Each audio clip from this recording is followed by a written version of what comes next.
Tu veux comprendre et avoir la maîtrise totale des outils de l'indicamétrie sans prise de tête? Alors cliquez sur Abonner pour suivre en temps réel l'actualité.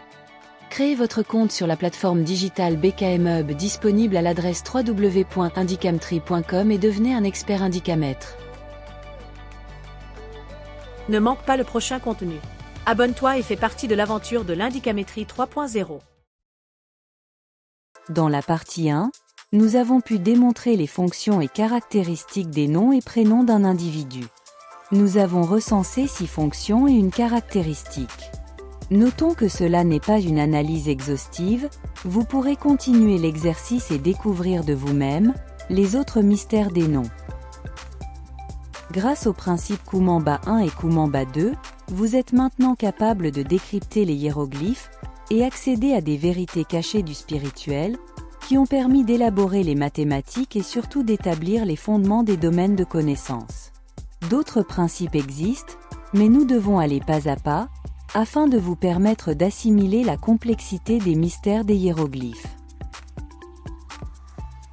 Dans cette vidéo, nous allons aborder le chapitre 2, intitulé Les tuteurs du nom. Entendons par nom, les noms et les prénoms d'une personne physique. Notons que cette vérité s'applique aussi pour toute chose qui porte un nom. C'est-à-dire, un voyage, un mariage, le nom commercial d'une entreprise, un projet, une prière. Bref, toute chose qui porte un nom est prise en compte par ces différentes vérités spirituelles ou sagesse divine. Nous apportons ces différents commentaires à la suite de la partie 1, afin de vous permettre d'accroître vos connaissances au sujet des hiéroglyphes. Tenez-vous prêts, nous allons débuter la démonstration de la deuxième partie réservée aux tuteurs du nom. Nous avons démontré précédemment qu'un nom a symboliquement les mêmes caractéristiques que le lait spirituel, qui assure un équilibre et une protection. Aussi, le nom est capable de changer à lui seul le comportement, le caractère, la mission et donc la destinée d'un individu. Ces vérités nous amènent à nous poser la question suivante: existerait-il des entités spirituelles agissant comme principe actif du nom? Pour répondre à ce type de questions sur la spiritualité, on vous l'a déjà signifié, il faut utiliser les hiéroglyphes. Nous rappelons que les hiéroglyphes permettent d'accéder à la pensée du Dieu créateur, de comprendre comment Dieu comprend à lui une chose. Voilà pourquoi nous disons que les hiéroglyphes, c'est une sorte de calligraphie des neurones du créateur, disponible entre vos mains. Il ne restait juste qu'à connaître les clés de décryptage. Soit la graphie S5, telle que S5 égale à l'ensemble des hiéroglyphes présentés à l'écran. La traduction de S5 désigne la déesse des récoltes de céréales et des moissons. Comme groupe G1, on a un groupe composite, l'article phonétique symbolique représenté par les deux hiéroglyphes superposés, et le hiéroglyphe de la femme assise. Le groupe G2, quant à lui, supporte l'idée de la déesse des récoltes de céréales et des moissons. Je pense qu'à ce stade, vous êtes habitués et comprenez parfaitement la méthodologie d'analyse.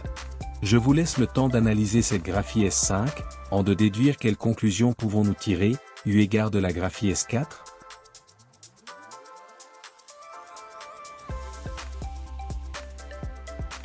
Je vais tenter de répondre.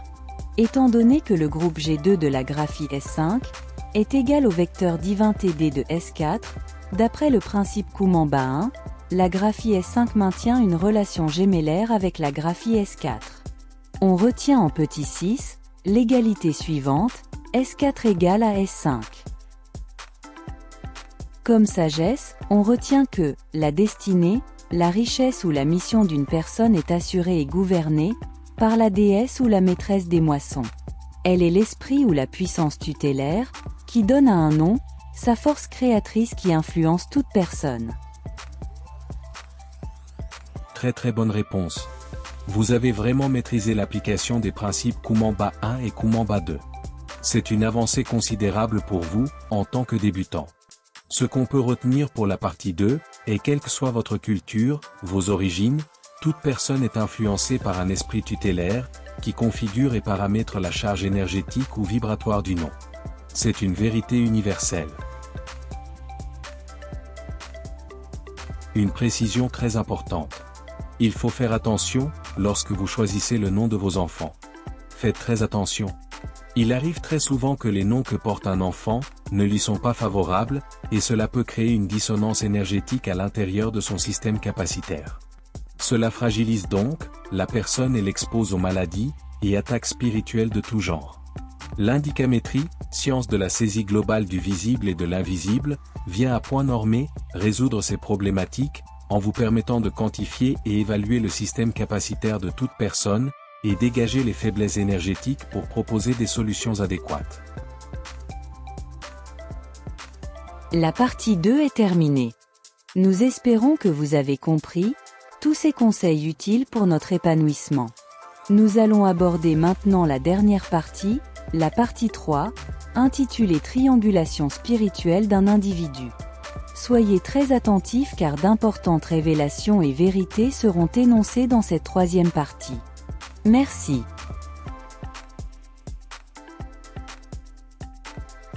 Voici une jolie petite fille, elle vient de naître.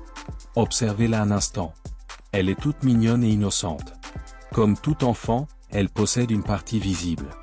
C'est-à-dire, son physique, sa main, sa tête, ses pieds, ses bras, ses yeux. Bref, ce que nous pouvons voir. Il y a aussi tous ces organes qui sont dans son ventre, sa poitrine, et aussi à l'intérieur de sa boîte crânienne. Tout ceci est du monde visible. C'est ce que nous appelons ici, la partie visible ou même, partie physique. C'est cette partie qui fait l'objet d'études des sciences dites modernes, c'est-à-dire, la médecine en exemple. Elle représente 42% de l'être total. En français facile, la jeune fille que vous voyez à l'écran là, n'est que 42% de ce qu'elle est en réalité. Cela voudrait dire que sa partie invisible représente 58% de son être global. Voici une précision de taille, que nous apporte la science indicamétrie. Elle permet désormais de calculer les proportions des parties visibles et invisibles de toute chose. Ceux qui suivront les formations en indicamétrie, maîtriseront les techniques ayant permis de calculer ces proportions. Puisque nous sommes constitués de parties visibles et de parties invisibles, nous sommes des évis, c'est-à-dire des êtres visibles et invisibles. C'est une terminologie qui fait partie du lexique de l'indicamétrie.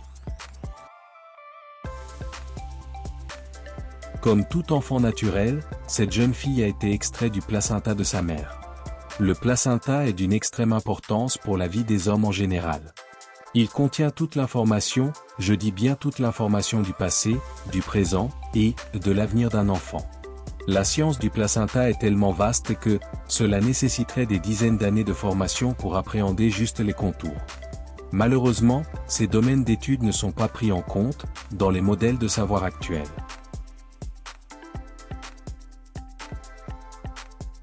L'un des éléments que contient le placenta, c'est le nom, la signature ontologique de toute personne. Le placenta contient les noms intrinsèques d'une personne. Malheureusement, cette technique disparaît de plus en plus, parce que non transmise dans les canaux académiques classiques. Retenons que le placenta est un registre d'état civil, le placenta est un disque dur.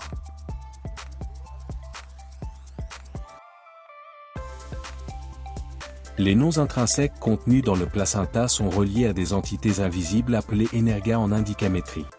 L'entité supérieure de ces énergas est la tutrice énergétique, que nous avons vue précédemment. Dans le christianisme, on parle de ton ange gardien. Ces entités interagissent en permanence avec les noms intrinsèques disponibles dans le placenta, et impactent de facto, la partie invisible de la personne, en l'occurrence la jeune fille à l'écran. En un mot, la partie invisible de toute personne est gouvernée par son nom et ses prénoms, grâce à l'action des énergas ou de l'esprit tutélaire. Prononcer les noms intrinsèques d'une personne, c'est accéder à sa partie invisible, c'est accéder à sa partie spirituelle. C'est même agir sur cette personne à son insu ou pas.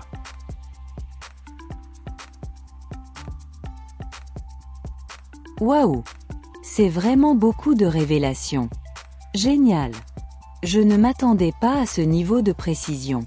Pour résumer, l'être humain que nous sommes sont des évis, c'est-à-dire armés de deux parties, la partie visible, avec pour proportion 48% de notre être total, et 52% de notre être total comme notre partie invisible.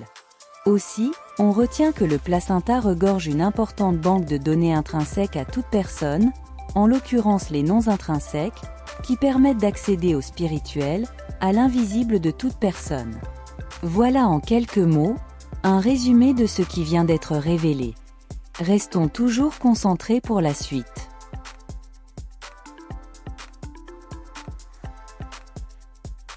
Ne maîtrisant plus la science du placenta, nous avons opté pour une autre forme de nom, qui ne dépendent que des influences culturelles et religions des géniteurs et génitrices.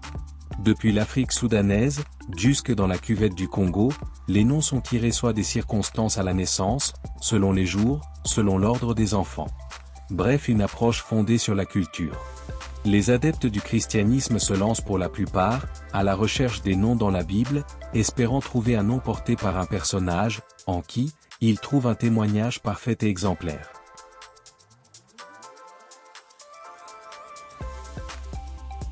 Ces catégories de noms, mobilisées pour le compte de l'enfant, ne correspondent pas forcément à ceux imprimés dans le placenta appartenant à l'enfant.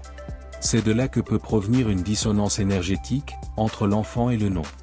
Donc faisons très attention, au choix du nom des enfants. Dans le meilleur des mondes, les noms culturels ou religieux, devraient se rapprocher au mieux, à la même charge vibratoire que les noms intrinsèques, innés, disponibles dans le placenta.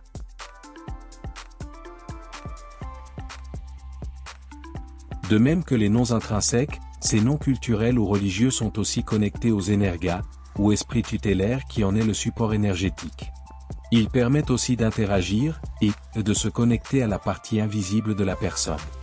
Ce qu'il faut savoir, c'est que la partie invisible ou spirituelle de toute personne est reliée à son cerveau, l'organe fédérateur de toutes les capacités spirituelles. Il faut noter que, le cerveau contient une copie exacte, des énergas, qui portent la charge énergétique des noms et des prénoms. Le cerveau humain contient 7 centres énergétiques, disposés en 3 groupes. Le 1, à lui seul forme le premier groupe. Le deuxième groupe composé du 3, 5, 7, est le centre des profils impairs, qui assure la créativité, et enfin, le troisième groupe composé du 2, 4, 6, est le centre des profils pairs, qui assure la génération ou la régénération de l'énergie capacitaire. Ces centres agissent comme des récepteurs d'énergie, mais aussi, comme des émetteurs d'énergie. Si le cerveau permet de se connecter à notre partie invisible ou ontologique, la question qui vient en tête est de savoir comment utiliser notre cerveau pour accéder à l'invisible. Existe-t-il des dispositions particulières, culturelles ou religieuses pour avoir les possibilités d'accéder à l'invisible à partir de notre cerveau ? Oui, il existe bel et bien des possibilités culturelles et religieuses pour accéder à l'invisible à partir de notre cerveau. Sauf que, ces approches nécessitent beaucoup de patience, beaucoup de sacrifices et de discipline pour arriver à ces fins. Aujourd'hui, la science de l'indicamétrie permet de rationaliser l'irrationnel, de rationaliser l'invisible, et d'en faire un modèle opératoire pour le développement de l'être humain. Mais comment l'indicamétrie a pu faire cela ? Il fallait juste trouver le langage numérique du cerveau, un langage chiffré, en sorte qu'à partir de ce langage, nous puissions être capables de mathématiser et rationaliser les lois de l'invisible. La structure matricielle du cerveau étant désormais à portée de main, il n'existe plus de frontières entre le monde visible et invisible, entre l'irrationnel et le rationnel, entre le subjectif et l'objectif. La science retrouve enfin son unité tant recherchée. Toutes les doses d'énergie invisible sont à portée des mains, à travers la CICI, c'est-à-dire la carte d'identité capacitaire intrinsèque.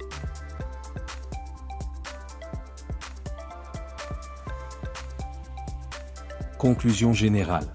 En rappel, nous avons voulu savoir pourquoi le nom et les prénoms constituent des intrants obligatoires pour toute étude indicamétrique. Toutes ces démonstrations nous permettent de répondre avec précision. Premièrement, les noms et prénoms contiennent l'énergie invisible de la vraie identité de la personne qui la porte.